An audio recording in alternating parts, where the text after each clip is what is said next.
Brought to you by the Ministry of Planning, Economic Affairs and Development, Paria Fuel Trading Company Limited, Standard and Reduxer Toast Plus.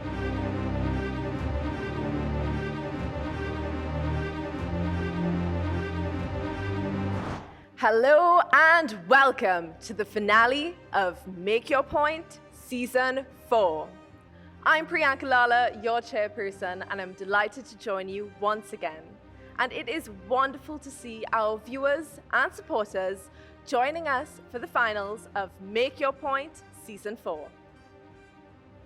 Esteemed judges, members of Guardian Media Limited's leadership team, teachers, students, sponsors, friends, and of course, the reason we are all here, our two finalists, Fatima College and Queen's Royal College. Let's give them both a well-deserved round of applause. What an achievement, making it to this final round of CNC3's National Secondary Schools Debate. Let's now meet our judges. Hugo Blanco, Resident Representative, UNDP Multi-Country Office, Trinidad and Tobago, Aruba, Curacao, and St. Martin. Kema Jordan, Managing Editor, Guardian Media Limited. And Luke Kwamina, Personal Growth and Leadership Speaker, Trainer, and Coach. And as always, joining us on stage is our timekeeper, Miss Jamie Simmons. 12 of Trinidad and Tobago's top secondary schools debate teams began this competition in March of this year, and 11 topics have been debated so far, and the voice of this nation's youth continues to be heard. Two schools remain vying for the title of Make Your Point Season 4 National Champion. So let's take a quick look back at how they got here. Ladies and gentlemen, in a fast-approaching world of AI ubiquity, we will explain why AI replacing specifically teachers would be fatal to education itself. Today we engage in not just a debate, but a pursuit of truth. The proposition would have us believe that our carnival industry is too dependent on imports, as if it is a fragile, failing industry. This here is a key. The key to advancement in our society and educational efficiency all over the globe. The proposition has presented nothing but dreams, and as a side that cares, we cannot allow that to happen. These people exclaim that we receive untimely, if any, funding at all. This is not only so for special needs schools, but for education in general. Our case is simple. The SDGs are unrealistic, impractical, and ultimately unattainable in its entirety. As a reminder, each of our competing schools was invited to draw randomly from our ballot box to determine their position ahead of this competition stage. So without further ado, the motion is: foreign aid from developed nations creates a dependency syndrome in small island nations. Proposing the motion is Fatima College. I invite you to the stage. And opposing the motion is Queen's Royal College. I invite you to the stage.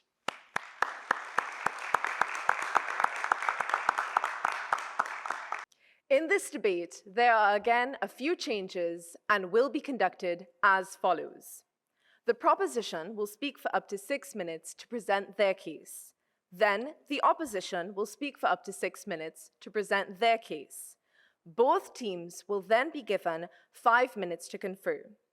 Then for rebuttal, each team will be given 3 minutes, followed by another 5 minutes to confer before summary. Finally, the proposition will have 3 minutes to summarize, followed by the opposition. Debaters, as a reminder, though you are all now seasoned debaters on this show, you are only required to speak when invited to do so at the lectern and stay within your time limits. Our timekeeper will ring the bell once to indicate that you have 1 minute left to conclude. When your time is up, you will hear the bell ring twice.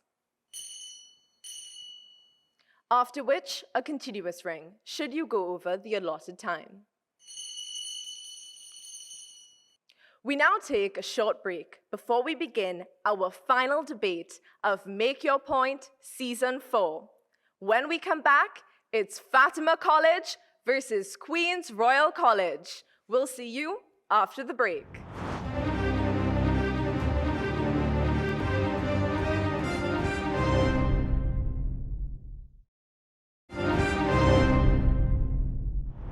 Welcome back. Thank you for staying with us. This is Make Your Point, the season finale. Members of the House, while I hope you enjoy what is almost guaranteed to be very entertaining, please remain respectful and sensitive to our debaters and our judges. The topic, once again, is foreign aid from developed nations creates a dependency syndrome in small island nations. Will the proposition speaker, Kennedy Valley of Fatima College, please take the floor? Judges, oppression manifests in many ways. One subtler form is foreign aid. A lifeline for many, yes, but one that keeps small island nations like ours clutching at the purse strings of the global north, creating dependency syndrome. Two key terms define this motion. Dependency syndrome, which is when a nation becomes reliant on external aid to meet its needs rather than building its own capacity, and foreign aid, defined as money, food, or other resources given or lent by one country to another according to Oxford. However, multiple countries can fund a single aid program. Our stance is simple. We argue that help is not the same as building self-reliance. That is, giving more fish is not teaching to fish. While not all instances of aid result in dependency syndrome, we say it is widely systemic. Finally, this argument is not about whether aid is good or bad, or whether it is even foreign aid's fault. It is about the fact that in the context of small island nations, it produces dependency syndrome. A couple points of information here.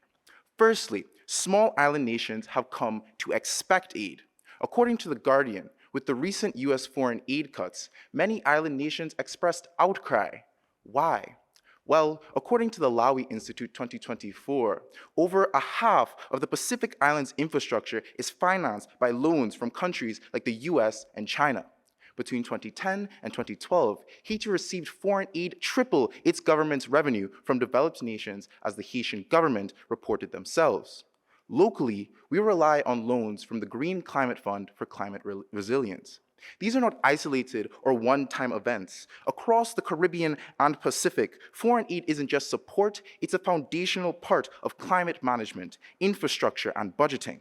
We expect aid to meet our needs, so we find ourselves at a loss without it, demonstrating dependency syndrome. Secondly, foreign aid often hurts long-term capacity. Instead of building up national systems, it often replaces them. Take, for example, PEPFAR, a US aid program for HIV treatment in nations including Trinidad. It operates outside local systems and was critiqued by the World Bank for sidelining ministries of health. When services like medical treatment are being met outside local systems, it creates gaps in local initiative as there's no longer incentive to build these systems. So in January, when the US froze funding, nations, including ours, were critically impacted in terms of medical capability, as per the UN. By aid replacing rather than strengthening national systems, it reduces the incentive to build local capacity, creating the need for more aid, creating dependency syndrome. Here's another example. In rebuilding Haiti post-earthquake in 2010, foreign recovery aid deepened dependency. Less than 10% of US aid went to the Haitian government, according to the BBC. The logic? Haitian institutions are too weak. The result? Haitian institutions remained weak. This channeling of immense aid funds into Haiti, which bypassed their government, left Haiti heavily reliant on aid for basic needs a decade later, according to the OECD, a clear case of dependency syndrome. Judges, this is systemic. In 2021, the Brookings Institute reported that 40% of all foreign aid bypassed national systems. Thirdly, foreign aid often coerces nations to act in donor interests rather than local ones, leading to underdevelopment. In 1961, JFK called foreign aid, in his words, a powerful source of strength for the US to exert influence. For example, in the Marshall Islands, they were forced to accept US demands to test nuclear weapons in their waters because they rely so heavily on their aid. What was the solution when the harm was done? More US aid. That's not support, that's cyclical control. When donor interests outweigh local needs, foreign aid acts as a hindrance and induces the need for more help. This is indicative of over-reliance, a reduction intentionally in local autonomy and thereby dependency syndrome. This is also systemic. The OECD reports the US, the world's largest aid provider, demands 40% of its aid be spent on US goods and services, hurting local workers, products, and economic development. This inevitably leads to reliance on the US and undermines local capacity. Judges, any way you take this, this is the definition of dependency syndrome. In closing, we aren't saying foreign aid is all bad, but the fact is that the expectation of more aid creates dependency. Aid undermines long-term capacity, and aid is often donor-oriented, all producing this harmful syndrome. So I ask the opposition, if aid builds independence, why have island nations kept coming back for more for 80 years? If aid builds resilience, why did the Barbadian Prime Minister Mia Mottley herself profess the global South remains at the mercy of the global North? If aid is a lifeline, why are we on life support? Thank you. Will the opposition speaker, Akash Raghu of Queen's Royal College, please take the floor? By striving, you conquer. Sounds familiar, Fatima? Of course it does. That's their proud school motto. Yet they've come to this debate today not to strive, but to surrender to the tired idea that small island nations must forever remain at the mercy of others, that we are weakened by aid, that we are passive recipients and not active players. Well, we are here to say that our nations do not shrink. We rise, we strive, we conquer. And we too at Queen's Royal College strive, of course, better. And today we strive not just to speak, but to conquer this motion. Now imagine this, a small island nation battered by a hurricane, homes flattened, hospitals overwhelmed, crops destroyed. At that moment, what we need is aid, not isolation. Aid offers dignity, not dependency, hope, not handouts. To claim that aid fosters dependency ignores the countless cases where it has fueled growth, built climate resilience, and empowered people and nations worldwide. Just a few months ago, Hurricane Beryl devastated parts of our region, but Guyana, a fellow CARICOM state, sent over $123 million in humanitarian aid to its neighbors, not from pity, but from power and partnership. Trinidad and Tobago, we dispatched military support, vessels, and humanitarian teams to Grenada and St. Vincent. Now, before I continue, allow me to make it absolutely crystal clear that the term dependency syndrome is a colonial, condescending insult that reduces small island nations to beggars and aid to addiction. The proposition's definition assumes that receiving aid equates to weakness, but we argue that that claim is utterly nonsensical. Now, as defined by Merriam-Webster, foreign aid is assistance, such as economic aid, provided by one nation to another. It refers to external assistance, financial, technical, or humanitarian aid. But unlike the proposition's narrative, we argue that aid does not inherently create dependency. In fact, it does the opposite. Let's break this down into 5 undeniable truths. If aid fosters dependency, why would the IDB approve a $105 million loan to Trinidad and Tobago just last year to reform secondary education, modernizing curricula, and expanding access to vulnerable communities? That is not charity, but investment in human capital. And even more telling, the $250 million approved by the Development Bank of Latin America and the Caribbean to strengthen climate-resilient road infrastructure and schools in line with TNT's Vision 2030 strategy. Now, that's not a handout, Fatima, but nation building. Secondly, let's talk agency. When Trinidad and Tobago faced healthcare workforce shortages, they didn't collapse, they collaborated. Recruiting specialists from Uganda, Cuba, India wasn't a surrender. It was a strategic solution to reinforce our healthcare system on our own terms. That is capacity building, not clinging. You see, aid, when used strategically, gives nations the tools to craft their own trajectory, not someone else's roadmap. My third point speaks to the fact that this motion assumes that aid is the problem when the real issue lies in structural challenges. TNT's economic struggles, they stem from historical over-reliance on oil and gas, foreign exchange bottlenecks, and market volatility, not aid. We receive limited aid and still face dependency-like symptoms, so how can aid be the problem? I'll bring to your attention an official report by Action Aid entitled Ending Aid Dependency, which states foreign aid makes up a small portion of the national budget in Trinidad and Tobago. Specifically, the Ministry of Foreign and CARICOM Affairs' total allocation, including recurrent expenditure and the consolidated fund, is a measly 0.38% of the national budget. So long story short, we ain't getting that much money. Even the US aid freeze in 2025, as reported by The Guardian, became a catalyst for regional innovation, forcing Caribbean nations to reimagine self-sufficiency. So Fatima, that is not dependency, but adaptation under pressure. The proposition simplifies a complex web of economic and social realities into one lazy label: dependency syndrome. We say, and I re-emphasize, that narrative is broken. Fourth, Fatima, let's talk about Haiti. Yes, Haiti receives large volumes of aid, but its challenges stem from decades of foreign intervention, corrupt governance, and political instability, not the aid itself. Aid entered long after the foundations had cracked. Now compare that to Barbados, a country also receiving aid, particularly in climate finance, but with strong governance and clear policy, it has remained stable, sovereign, and successful. So what does that tell us? The truth.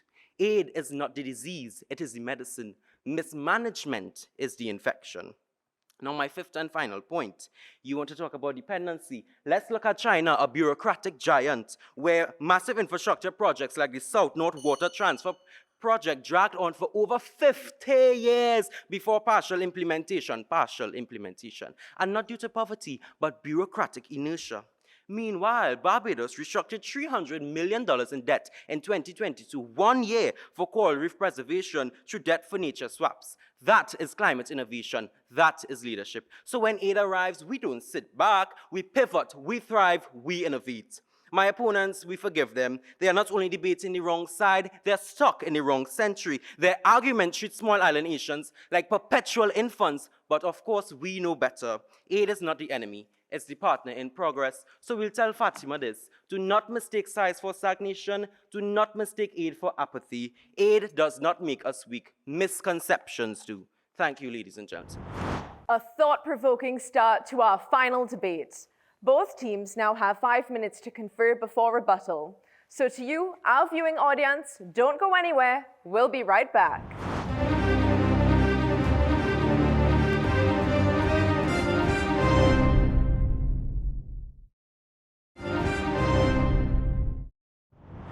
Welcome back. This is Make Your Point, the season finale. Both teams have had 5 minutes to confer and are now ready for the rebuttal. Once again, the motion is: foreign aid from developed nations creates a dependency syndrome in small island nations.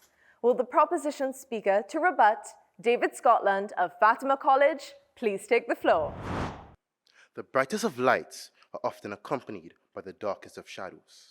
Foreign aid, the light which supposedly illuminates the path to our future, embedded with bright things, cast onto our islands, a shadow darker than any night. The opposition said that by striving we shall conquer. But I must ask, who are we conquering? They cited reasons like colonialism and slavery being the main factors of dependency syndrome. But we are here to argue that foreign aid is a factor as well. And this is because, similar to slavery and colonialism, foreign aid is the systematic construction of dependence on larger islands. Think about it. The Green Climate Fund gives SIDs billions of dollars for sustainable development. But where must they buy the equipment from? I wonder. So how is it then conceivable that we become self-sustaining when the lenders of their aid both manufacture the products and then pay for it? And this will not be addressed, as foreign aid gives us both the money to afford the imports, hence undermining the importance of us becoming self-supplying. They also talked about Grenada and Trinidad providing aid to each other, but the prompt said developed nations, and we are not developed nations, making that point irrelevant. But let me ask you this. In the absence of foreign aid, do you think the other nations will be able to effectively subsidize the aftermath of a natural disaster? I thank you. You answer that question yourself. No, they cannot. This is because, as my opening speaker said, for 80 years we have accepted foreign aid and hence have little effective countermeasures for this. They also talked about building infrastructure, climate resilience, and other things. But I would like to clarify this. Dependency syndrome is not bred by the one-time reception of foreign aid, but moreover, over a period of time. Therefore, whether it be to build infrastructure, promote sustainable development, or build climate resilience, it is still a known fact that the budget of SIDs are tailored around foreign aid. Where according to the IMF e-library, majority of the Pacific Island countries base their economic framework on their compacts of free association with the United States. What is more, they use 5 examples to prove a case that is spread across thousands of islands. This is not substantial enough to make your point. They selectively chose arguments which suit their case. This is not well thought out. And we also like to clarify, we are not here to argue whether or not foreign aid is good, bad, or breeds dependency, but it breeds dependency syndrome in our small island nations. And even if they argue all is well with foreign aid, I ask you to think on this. The road to hell is often paved with good intentions. Thank you. Will the opposition speaker to rebut, Brendan Butcher of Queen's Royal College, please take the floor.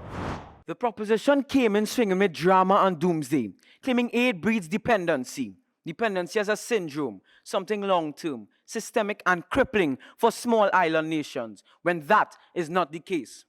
Fatima, if this is your strongest argument, not fact, not backed by credible data, when we, the opposition, have provided substantial data and facts to support our claim, you might want to seek some aid yourself. They stated that we downplayed the risk of mismanagement in foreign aid. We never denied it. We clearly stated that mismanagement stems from internal governance, not the presence of aid itself. And we gave examples of how well-managed aid, like Barbados' REEF program or Trinidad and Tobago's seamless education reforms, lead to innovation and autonomy, not dependence. The World Bank 2023 stated that SIDS with high governance scores saw a 68% greater return on aid investments compared to low governance nations. We didn't downplay the risk. We just didn't confuse the toolbox for the fool using it. They also blindly stated that small island nations use aid to avoid internal reform. This one's rich. Vision 2030 in Trinidad and Tobago includes some of the most ambitious reform goals in the region: green energy, universal digital literacy, and regional integration. You think those targets are avoided because of aid? They're enabled by it. Aid doesn't delay reform, it funds it. According to the Caribbean Development Bank 2023, 82% of foreign aid to SIDS support reform-related initiatives, such as public service transformation, clean energy, and digital infrastructure. You can't accelerate change on an empty tank. Aid doesn't slow us down. It's a nitrogen oxide in our development engine. They also blindly stated that aid creates laziness and over-reliance. Let's shut down this worn-out cliche. If foreign aid created laziness, explain why Trinidad and Tobago used a $105 million loan from the IDB to modernize secondary education, improving STEM access, investing in teacher training, and building new schools in deprived communities. No yachts, no handouts, just systemic reform. According to UNESCO, educational aid in the Caribbean has led to a 23% increase in attendance on the secondary level over the past 5 years. Do you know what actually creates laziness? Nepotism, system bottlenecks, corruption, not classrooms being built using aid funds. If we were truly lazy, we wouldn't be the ones out here educating you on the facts while you cling on to colonial era stereotypes. I thank you. Both teams now have 5 minutes to confer before summary, so we take another short break. Please do stay with us.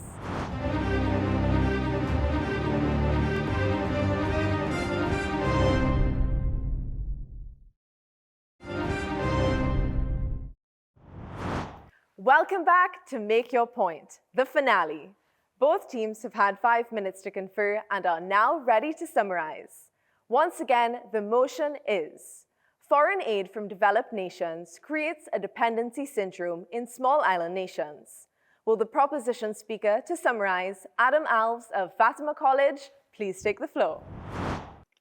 Growing up, I think we've all heard a similar saying: nothing good ever comes without a cost. My mother always used to say, "Don't take that sweet from John. Don't you dare let Shay do that for you." And I'd say, "But mommy, he's my best friend." That don't matter. You never know what their intentions truly are. Audience, don't you find it ironic that the lessons taught by our parents for so long are thrown out the door the moment foreign aid walks in? The opposition seems to think that foreign aid is a miraculous helping hand sent down from above. But in reality, just like our parents said, everything comes with a cost. And ladies and gentlemen, that cost is dependency syndrome. So, opposition, allow me to remove the halo in which you have placed over foreign aid's head. In reality, aid has been proven to produce a dangerous cycle of expectation, weaken government capacity, and tie our nations to the whims of donors at our own expense, all creating dependency syndrome. You may look to the disaster relief in the Grenadines, the infrastructure in the Pacific, or even humanitarian aid in Haiti. The trend is that small island governments expect to be paid and supplied for by foreign aid, and thus neglect to develop their own solutions, ultimately hindering long-term capacity and minimizing government institutions, creating dependency syndrome. And let's not forget, foreign aid often comes with a hefty price tag. Exploitative loans from the IMF foster dependency syndrome, and their harmful stipulations leave nations economically vulnerable, renewing a cycle where they have to continue reaching out and reaching out and reaching out, desperately grasping for more foreign aid, effectively conceding any dreams of self-sufficiency. Foreign aid also serves as an avenue to politically force our nations into rampant dependency. The US and China have historically and continue to use our over-reliance on foreign aid to their advantage, pushing us deeper and deeper into their pockets, as seen in the Marshall Islands. With all this said, opposition, is this the savior? Is this the lifeline which you so desperately speak of? I think not. We need a new model, a model of foreign aid which promotes sustainable practices, economic diversification, and finally rips us away from the colonial yoke. Ladies and gentlemen, foreign aid may seem to shine a wondrous light illuminating new programs, development, and infrastructure. But in its shadow lay the truth, a vicious cycle meant to exploit our nations and perpetuate dependence. So, audience, I ask you one final question. Is that fleeting glimpse of light worth all that darkness? It's been an honor, and I thank you. Will the opposition speaker to summarize, Sean Royer of Queen's Royal College, please take the floor. Look at me, small and free, maybe even underestimated. Just like how Fatima might have sized me up today, assuming less because of my stature. And that, ladies and gentlemen, is exactly what they have done with small island nations. Confused size with weakness, confused aid with helplessness. But you know what? They are wrong. They are wrong about me, and they are definitely wrong about small island nations. What we've witnessed from the proposition today was a performance steeped in speculation and superiority. Their case hinges on the tired, toxic assumption that small nations cannot rise without being carried. But we scorch that narrative. We opened by showing foreign aid as a tool of resilience. In 2024 alone, Trinidad and Tobago secured over $350 million to modernize schools, climate-proof infrastructure, and fuel growth. That's not dependency, that's development. We then proved aid is used with agency, not absorbed with apathy.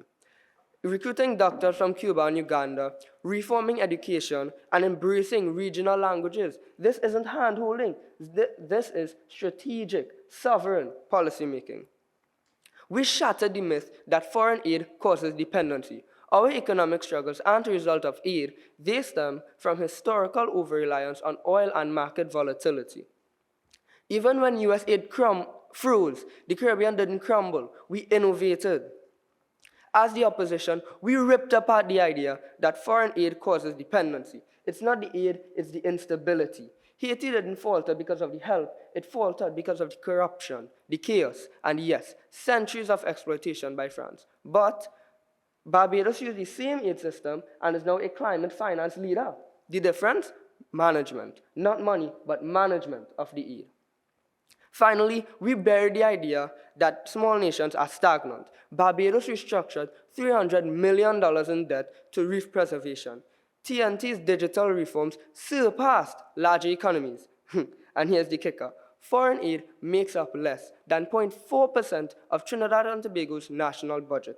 We are not aid addicts, we are masters of leverage. So, to the proposition and their lofty lectures draped in misconception, we say, you've mistaken support for surrender. You've mistaken collaboration for captivity. We are not dependent, we are defiant. And that's why this motion must fall. Thank you. This concludes this season's debates. Let's give a hearty and well-deserved round of applause to both teams. Judges, your feedback. Well, first of all, let me say that this has been a fantastic debate. Every year it gets better and better. You have been fantastic group of students here. I want to go into the actual presentations now, though, and to say that, again, coming off of election season, we just said it went down to the wire, and this one is going down to the wire as well, in terms of what you've done here today. Kennedy, you did a good job of opening up this debate for us. Good research, good citations, and you addressed the topic frontally. Foreign aid hurts long-term capacity was what you were stressing in terms of the debate. You gave some good examples, Haiti, Pacific Islands, Marshall Islands. I would have wanted to hear a little bit more about Trinidad, since we're here in Trinidad, to bring it home a little bit more. But I thought that you set the tone in terms of the debate. My only criticism of you in terms of proposing this, and it's something I wanted to carry through to the rest of your team as well, you had the duty to tell us, if not aid, what else? And I wanted to hear a little bit more of that. I think coming down to the end, I heard a little bit of it from Adam in terms of we need a new model. But I wanted to hear what's that new model. If it's not going to be foreign aid, which you're stressing is going to create dependency, what is that? Is it going to be regional integration? Is it going to be diversification? What is it? Is that an alternative model? So that's the thing that I would have wanted to hear from you in terms of really driving it home in terms of what we can go forward with. I want to turn from there into the opposition. Akash, you remind me of another Akash. We have one of those at Guardian Media, Akash Samaru. In your case, you have a significant way with words, and there were some things that you were sticking in our heads along the way. So you say, we ain't getting much money. I remember that. That stuck with me. You also went on to say things like, aid is not a disease, it is the medicine. You say we're stuck in the wrong century in terms of the proposition as well. And you also dealt with, the fact that they're clinging on to old colonial models as well. So I thought that you were very strong in terms of a responder to this entire argument, and you kind of drove it home in terms of making the point that this is not a dependency, this is something that we need as well. And I think your team ably supported you on that, going all the way down to Sean, who was making the point, look at me, size is not the issue, but it is in terms of how you're going to actually use it. So I thought that we had a strong debate. I thought both teams argued well, and I think in the end, it comes down to who was able to convince all of us at the end of the day. I want to make one point to the opponents about Barbados, though. I am from Barbados. A lot of references were made about Barbados, which was good, but you have to watch the factual nature of it as well, because while I support Barbados as a model, one of the points I wanted you guys to also bring home in terms of aid is whether or not, at the end of the day, who's going to pay for all of this borrowing that we're doing in terms of aid from outside. And I think a bit of that was mentioned by the proposition, but you need to be cognizant of that. When you hold up somebody as a model, make sure you also have gone straight through in terms of what the implications of that argument is for the future. So good job, guys. And I hand over to Ugo. Thank you.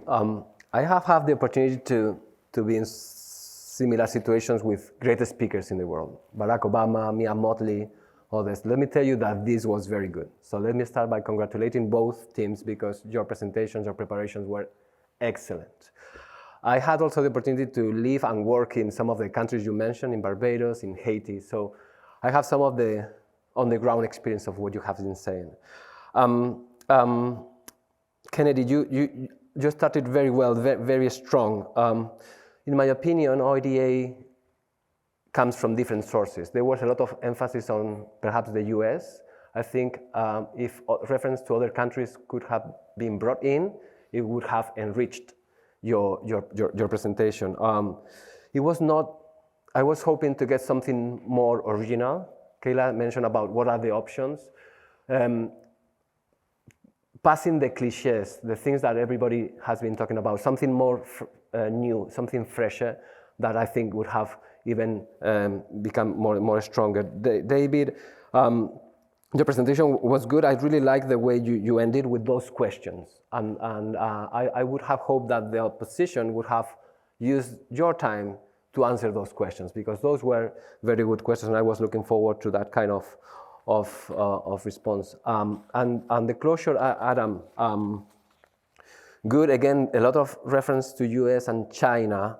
ODA comes from many different countries, even South-South cooperation, even countries from the region, and there were references to, I think, Guyana, Bahamas, etc.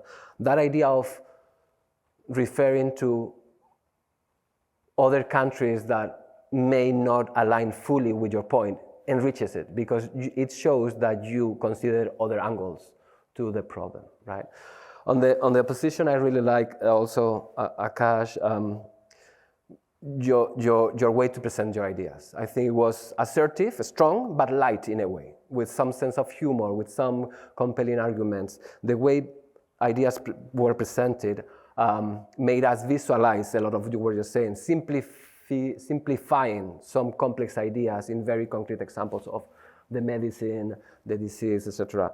Really well done, and using examples from not only countries but also development banks, which, as you said, both teams said, are very important in this discussion. Brandon, I think your presentation was very good, but I felt it was over-prepared. I would have hoped to hear more elements linked to their presentation, right? Saying, I heard you saying this, however, my point of view, our point of view is that. So that idea of active listening, which sometimes we lack very often when we debate. And the closure, I really loved it. I love the personalization. Look at me. I'm not perfect, but I'm strong. Look at me. I like that idea of relating to something very personal, because that connects very well with us, with the audience. I thought that was very strong, and I think that was a great way to close the presentation. But all in all, congratulations to both teams. Excellent work. Let me start off with the opening presentations. Kennedy, I think you did a great job to give the general overview of your point. I saw good research as far as your examples, as far as the countries that were used. Very confident in sharing it.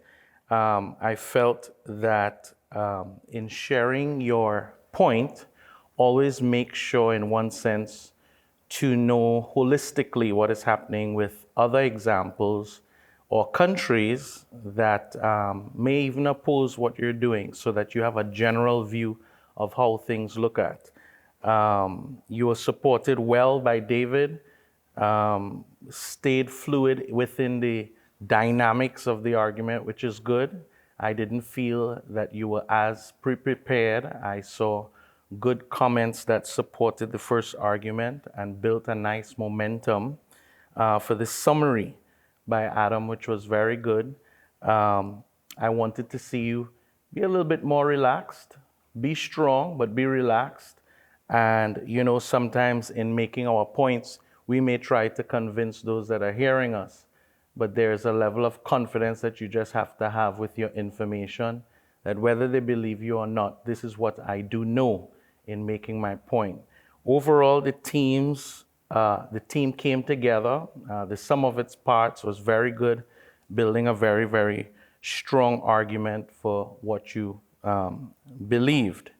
To QRC, Akash, I thought about When you opened, you were the friend that I would want to show up for me if I got in trouble in high school, because you came out swinging with fire.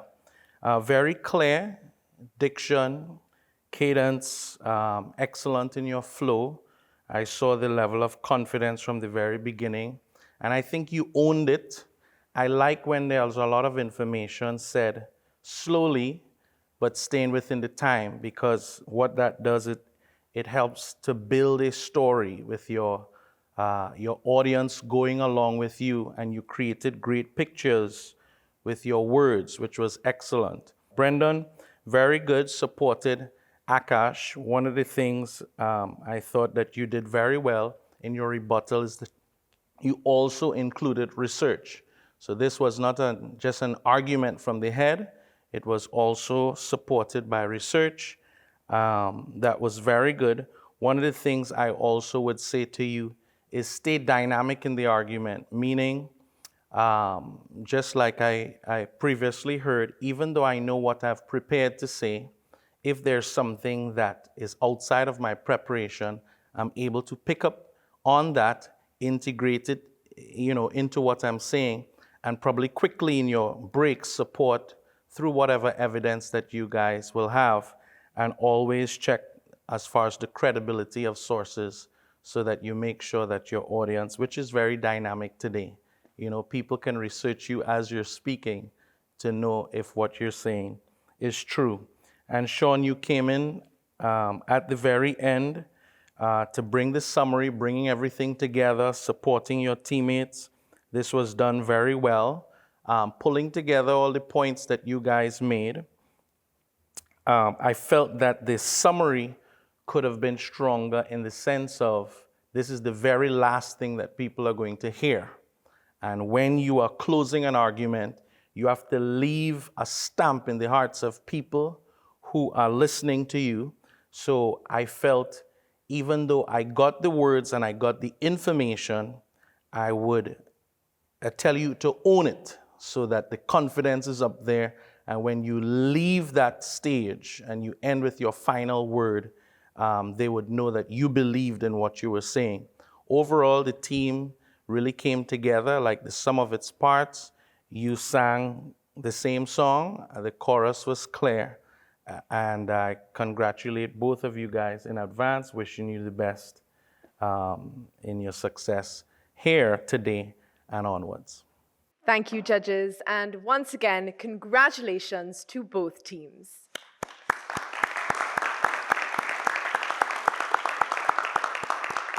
Now, before our judges confer and tally the results to determine our Make Your Point Season 4 National Champion, it is my pleasure to introduce a director's cut, in this case, a gift of sorts. Words of wisdom, a message of motivation. Please welcome to the stage pastor, entrepreneur, motivational speaker, and now author of Help, I Am Called to Lead, Lyndon Balkaran. There is an underlying philosophy that underpins Caribbean society that it takes a village to raise a child. Today, that's what I see demonstrated here today. Guardian Media Group, principals, school administrators, parents have created an ideal crucible, really, to bring talent to the fore. I sat there today and my mind was absolutely blown to see persons at this stage of their life to be able to eloquently present their arguments in a way that will rival politicians across this region. But the challenge is there's a philosophy that is shifted, or skewed really, towards building our talent and not doing similar work on building character. Over the past 2 years, throughout the entire region, there have been some critical decisions to be made, asking a simple question: who do we trust to lead us forward? As a nation, that was a question in the back of our minds for the past 5 to 6 weeks. A question that really is silently humming in our hearts as Caribbean people. If persons ask me a simple question, then what's the greatest deficiency in the world? We heard it today. We heard about challenges with education. We heard about challenges with the infrastructure and healthcare. Positive arguments came through on both sides. But to me, the deeper issue we face as a region is a need or deficiency in the area of leadership. A question that we must ask in times of uncertainty, and that's what gives rise to the need for effective leadership. Uncertainty, challenges, disruption. Uncertainty creates the ideal environment for leaders to thrive. But the challenge is, while we are faced with those realities, there isn't a response of, we have these leaders that we trust to lead us forward.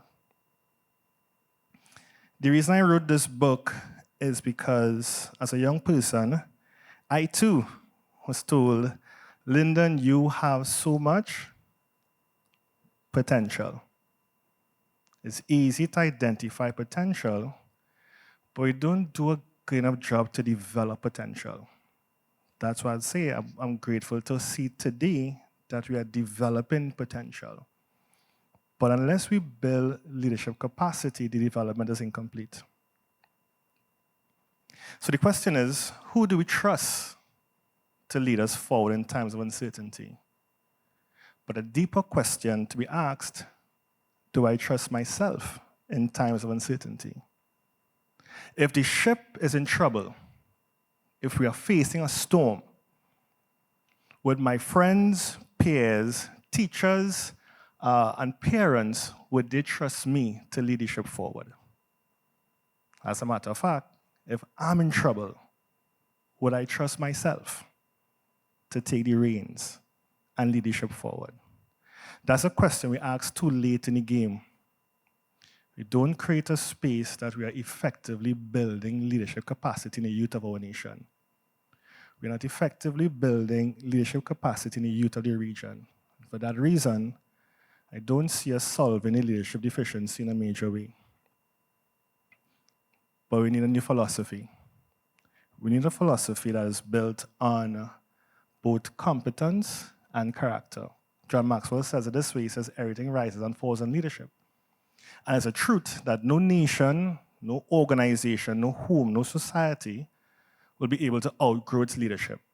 But Stephen Covey goes further to say any deficiency in leadership is based on either credibility or competence. As a nation, we are not in any shortage of talent. We just saw crafted games and gold medals across the board. We are gifted in sport, we are gifted in education, gifted in spaces, but building leadership capacity is the issue. So today we came together in our 4th season to celebrate making a point. Making a point is very important. We heard it on stages across all our media of persons making a point. But what I challenge persons today is not only make a point, but to make a difference. And to make a difference at last. I'm going to read a couple lines and then I'm going for today before the bell rings, because I'm looking at you behind there. I don't want that bell to ring at all. This is from the last chapter of the book, Let's Make History. There's a quote here from Maya Angelou. If you're going to live, leave a legacy. Make a mark on the world that cannot be erased. As I mentioned earlier, I live in a beautiful twin island of Trinidad and Tobago. I love Barbados as well. I was there last month. It's beautiful, but I'm biased to Trinidad and Tobago, okay? I remember taking my daughter to the beach on her 6th birthday and taking a quick run as I was totally captivated by the scenery. Maracas Bay has approximately 1 kilometer stretch of beach, so I decided to run to one end and back. As I ran on the sand, I realized I was leaving a trail of footprints. When I got to the end and proceeded to make my way back to my family, I made a startling discovery. My footprints were gone. The waves had washed them away. Immediately, I felt the Lord reveal something powerful in my spirit, and this closing chapter was clarified. The lost footprints are a matter of legacy. I heard a question in my heart. After you have run your race, what mark would be left as proof? So I challenge persons today, onlookers, every student who has participated in this competition and persons who will come on later seasons as well. The question is, after you have run your race, what mark will be left as proof? Effective leadership is one catalyst for us to make a mark on the earth that cannot be denied. Thank you very much.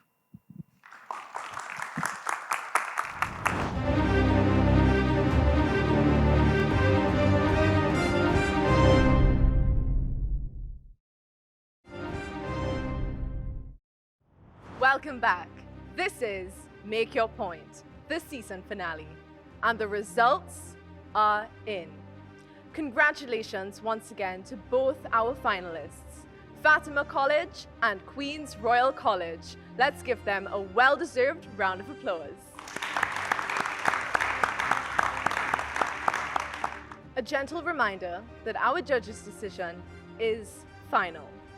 And their decision was a difficult one, considering the high level of competition from both teams. Our CNC3 Make Your Point Season 4 National Champion is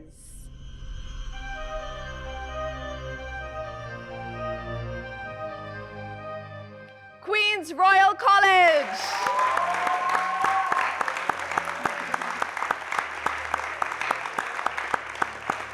Let's now give another well-deserved round of applause to our champion, QRC, and our runner-up, Fatima College. I would now like to invite Guardian Media Limited Managing Director, Jared Petier, to present a check to Queen's Royal College for $10,000 TT.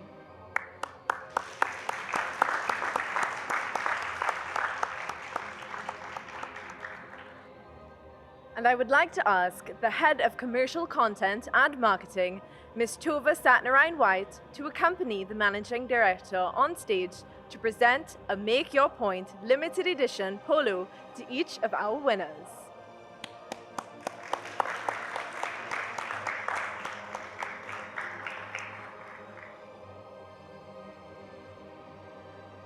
Queen's Royal College also receives $2,000 TT each, courtesy Paria Fuel Trading Company Limited.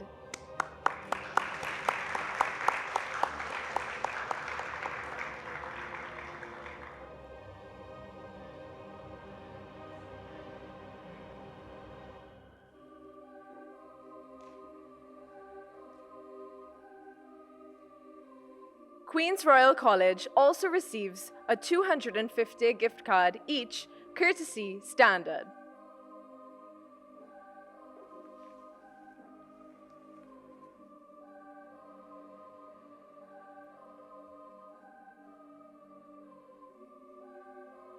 And the moment I know our national champions are awaiting. Hugo Blanco, Resident Representative, UNDP, Multi-Country Office, will present QRC with the Make Your Point Season 4 Challenge Trophy. Congratulations!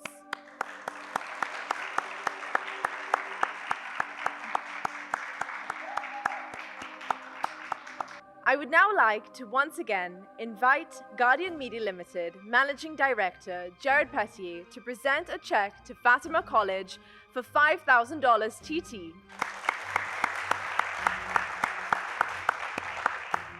And I would like to ask the Head of Commercial Content and Marketing, Mrs. Tova Satnarayan-White, to accompany the Managing Director on the stage to present a Make Your Point limited edition polo to each of our runners-up.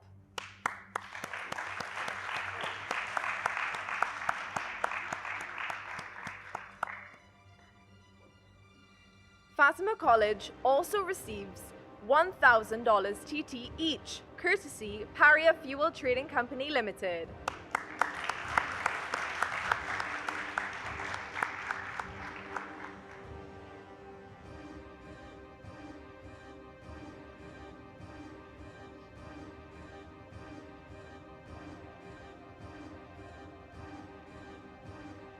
Fatima College also receives a $250 gift card each, courtesy Standard.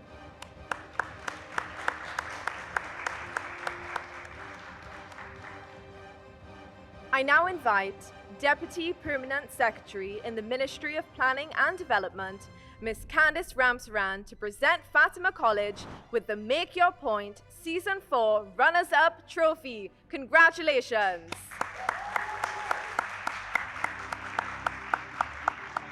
And now, as decided by our judges, the winner for the award of the Best Speaker in the finals goes to Akash Raghu of Queen's Royal College. Akash also wins a cash reward of 1,000 TT dollars, courtesy Guardian Media Limited. I ask Managing Director Jared Petier and one of our judges, renowned motivational speaker Luke Kwamina, to join me on stage to present the prizes.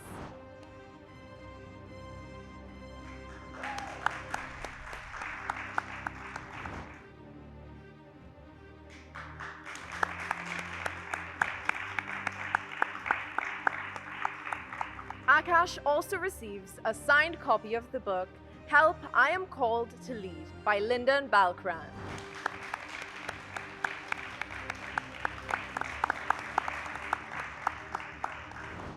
Now, our penultimate award, as determined by our Make Your Point judges throughout the season, is the overall best speaker in this competition.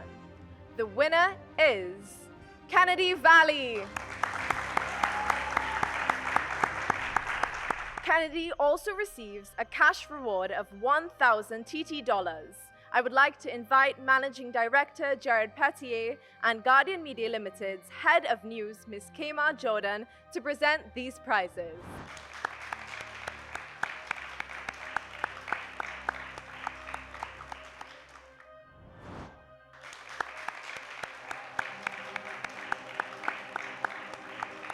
Kennedy Valley also receives a signed copy of the book, Help, I Am Called to Lead by Lyndon Balkran. Lastly, but certainly not least, we have a special award. This is in recognition of being Season 4's Rising Starlet. Our winner is Sapphire Figaro of St. Joseph's Convent, St. Joseph.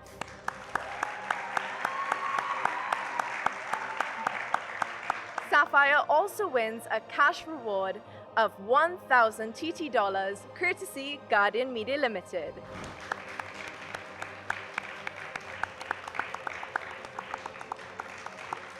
Sapphire also receives a signed copy of the book, Help, I Am Called to Lead. And finally, Sapphire receives a Make Your Point limited edition polo.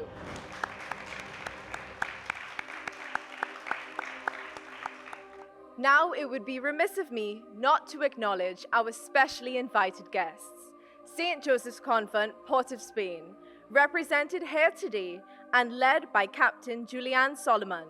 The team emerged victorious in the International Reparations Debate Competition, defeating Clarendon College of Jamaica in the finals at the Center for Reparations Research at the University of the West Indies, Mona campus.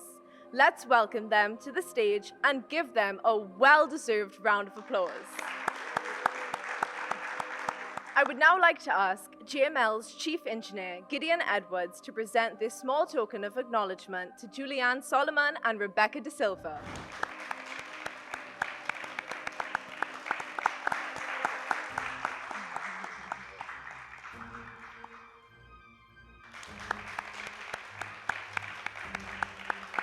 St. Joseph's Convent, Port of Spain are no strangers either to this competition, having competed in Make Your Point Season 3.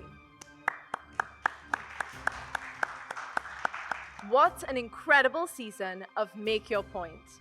Each of our 12 schools displayed not only phenomenal debate skills, but a passion which continues to represent the national youth voice. To all our esteemed judges, thank you for taking the time and providing invaluable feedback. Sponsors, without you, this just wouldn't be possible. Thank you to all supporters, teachers, and of course, all 12 participating schools. the stars of this series. A special thank you to the staff of the University of the West Indies, and a particular mention to the Principal Professor Rosemary Bell Antoine for all accommodations each season, ensuring the standard is kept at a high level and providing insight to all participating students, valuable to the futures of their academic journeys. To our viewers, thank you for watching and being part of this mission to empower the national youth voice. I'm Priyanka Lala, and it was indeed a pleasure. This was Make Your Point, Season 4.